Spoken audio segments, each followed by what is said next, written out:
Kembali lagi di Cerita Cinta Channel. Jangan lupa like, comment, and subscribe ya. Terima kasih. Luna segera membuka layar ponselnya, lalu memperlihatkan foto-foto yang diambil pada saat akad nikah itu pada putrinya. Oh my god, ini Baby tidak percaya saat melihat foto-foto tersebut, dan di detik berikutnya ia pun tidak sadarkan diri. "Baby!" teriak semua orang yang ada di ruangan, tapi tidak dengan Agam. Pria itu justru menghela nafasnya saat tebakan nomor 2 lah yang terjadi, yaitu pingsannya seorang Baby Arbeto. "Biar aku yang bawa ke dalam kamar." Agam mengambil alih Baby dari pelukan Mam Luna dan membawanya ke dalam kamar. Seluruh keluarga pun ikut masuk ke dalam kamar Agam karena mengkhawatirkan keadaan Baby. "Bagaimana ini? Aku takut Baby kenapa-kenapa." Luna mengusap kepala putrinya. "Mam, tenang saja, dia hanya pingsan," sahut Agam. "Dan lebih baik kalian pulang, biar aku yang akan menjelaskan pada Baby saat dia sadar nanti." Luna menatap suaminya dan dijawab anggukan kepala oleh Dava. Mereka pun pulang ke mansion utama. Sementara itu, Nini dan David memilih ikut pergi bersama keluarga Arbeto karena tidak ingin mengganggu Agam dan Baby. Lagi pula mereka ingin menghabiskan waktu bersama Luna dan Dava sebelum mereka kembali ke negara tempat ketiga putri mereka kuliah. Baby membuka kedua matanya dengan perlahan, menatap langit-langit ruangan yang terasa sangat familiar baginya. "Kau sudah bangun?" Agam yang semula duduk di sofa berjalan mendekati Baby. Baby mengerjapkan kedua matanya, lalu langsung terduduk di atas ranjang setelah mengingat apa yang terjadi. "Di mana Mam? Di mana Dad? Di mana Kak Bi dan Kak Tita?" Semua pertanyaan itu ia ucapkan saat melihat hanya ada dirinya dan Agam di ruangan tersebut. "Mereka sudah pulang," jawab Agam yang berdiri di samping tempat tidur. "Kalau begitu, aku harus pulang." Baby hendak turun dari atas ranjang, namun ditahan oleh Agam yang membuat dirinya kembali duduk. "Tempatmu saat ini di sini, di mansion Matteo bersamaku. Jangan bilang kau lupa kalau kita sudah menikah," selidik Agam. "Tidak, aku tidak mau. Walaupun kita sudah menikah, tapi aku tidak mau hidup bersamamu." "Kenapa kau tidak mau?" Agam menarik kedua bahu Baby hingga membuat mereka tak berjarak. "Karena kita saudara sepupu. Aku sudah menganggapmu seperti kakakku sendiri, sama seperti Kak Bi. Jadi mana mungkin kita bisa hidup bersama sebagai suami istri?" Agam terdiam. Perkataan Baby mengingatkan dirinya pada saat ia menolak cinta gadis itu. "Tapi kenyataannya kita sudah menikah. Mau tidak mau, kau harus tinggal bersamaku," ucap Agam dengan tegas.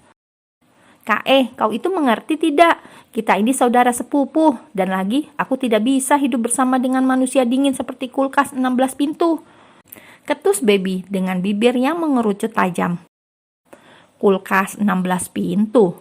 Agam menautkan kedua alisnya dengan wajah yang bingung. "Ya." Baby menatap wajah Agam yang dari dulu sampai sekarang tetap datar tanpa ekspresi apapun.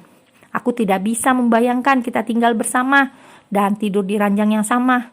Oh my god, membayangkannya saja sudah membuatku..." Baby tidak melanjutkan perkataannya. Ia lebih memilih mengekspresikannya dengan raut wajah yang bergidik ngeri dan geli. "Tidak usah dibayangkan, cukup dirasakan," sahut Agam dengan dingin, menahan rasa emosinya saat melihat ekspresi wajah Baby yang terlihat takut dan geli saat membayangkan hubungan mereka.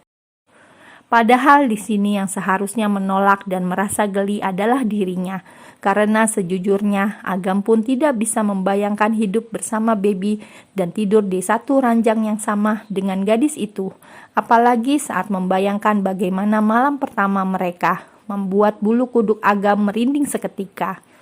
"Tidak!" teriak Agam dan Baby bersamaan saat membayangkan bagaimana kehidupan mereka ke depannya. Beberapa menit setelah keduanya kompak berteriak histeris, kini Baby dan Agam duduk saling berjauhan. di mana Agam duduk di atas sofa, sedangkan Baby duduk di atas ranjang. Keduanya sesekali mencuri pandang, lalu saling memalingkan wajah di saat kedua mata mereka saling bertubrukan. "Aku," ucap Baby dan Agam bersamaan seraya menelan salivanya. "Kau lebih dulu," ucap Agam pada akhirnya, setelah mereka kembali diam selama 5 menit. Aku ingin pulang," lirih Baby seraya meremas kedua tangannya. "Pulang kemana? Bukankah sudah aku katakan tempat tinggalmu di sini bersamaku?" "Tapi Kak, aku..." "Tidak ada tapi-tapian, sekarang kau istirahat.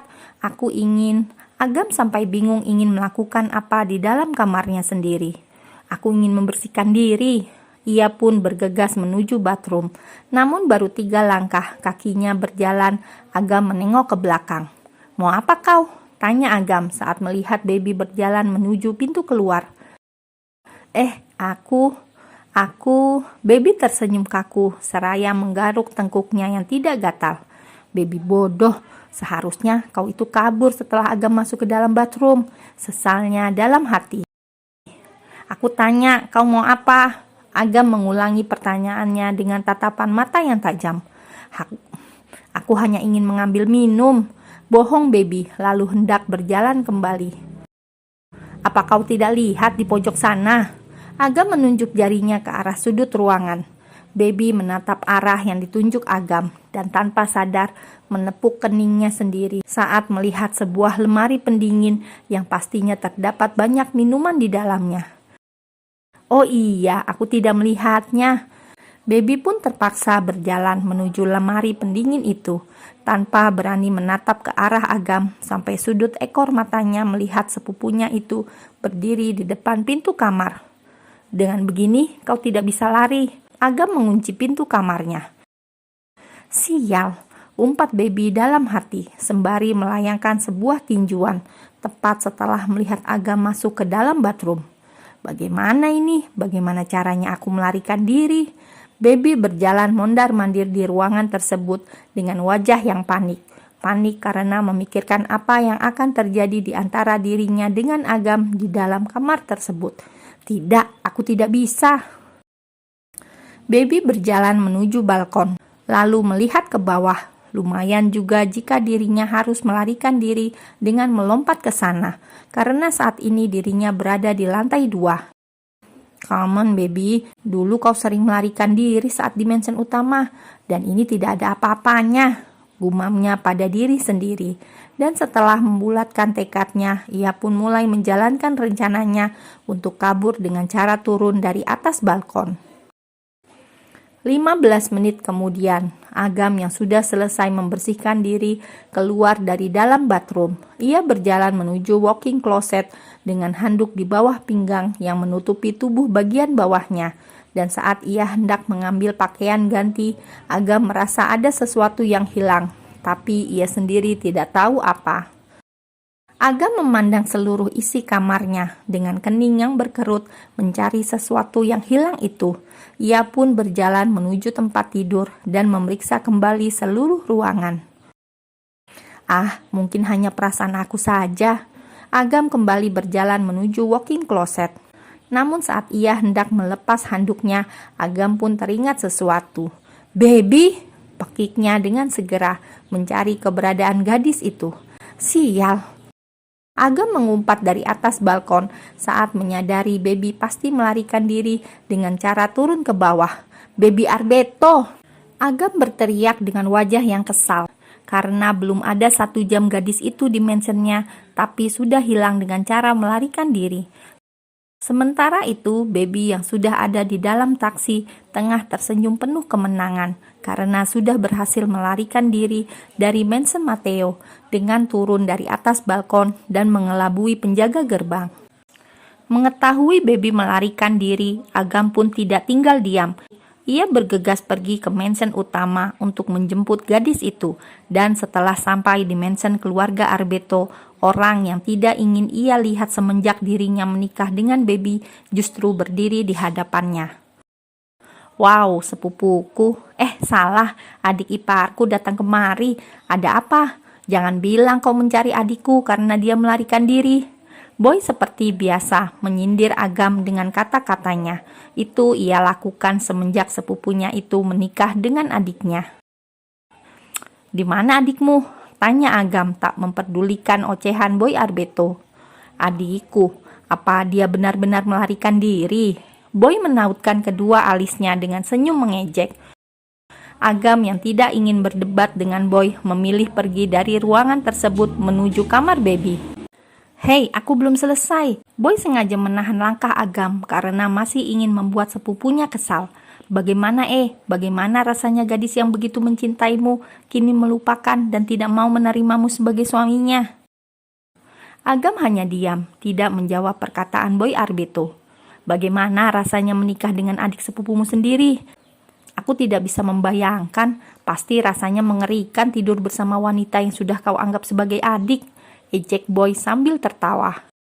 Membuat Agam teringat kembali dengan bayangan beberapa jam yang lalu, saat ia membayangkan malam pertama dirinya bersama baby. "Aku tidak tahu rasanya seperti apa tidur dengan adikmu. Setelah kami melakukannya, akan aku beritahu." Agam kembali berjalan menuju kamar baby dengan menahan rasa geli di dalam hatinya setelah mengatakan hal tersebut. "What? Tadi kau bilang apa?"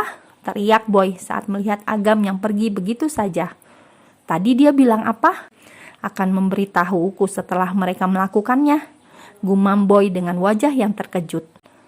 Sementara itu, Agam yang sudah masuk ke dalam kamar baby menatap tak percaya saat melihat gadis itu tengah tertidur pulas di atas ranjang. Bisa-bisanya dia tidur dengan nyenyak setelah apa yang dilakukannya, umpat Agam dengan wajah yang kesal. Lalu tanpa banyak kata, ia menggendong baby keluar dari kamar tersebut. Dan beruntungnya Agam tidak lagi bertemu dengan Boy Arbeto sehingga memudahkan dirinya membawa baby pergi.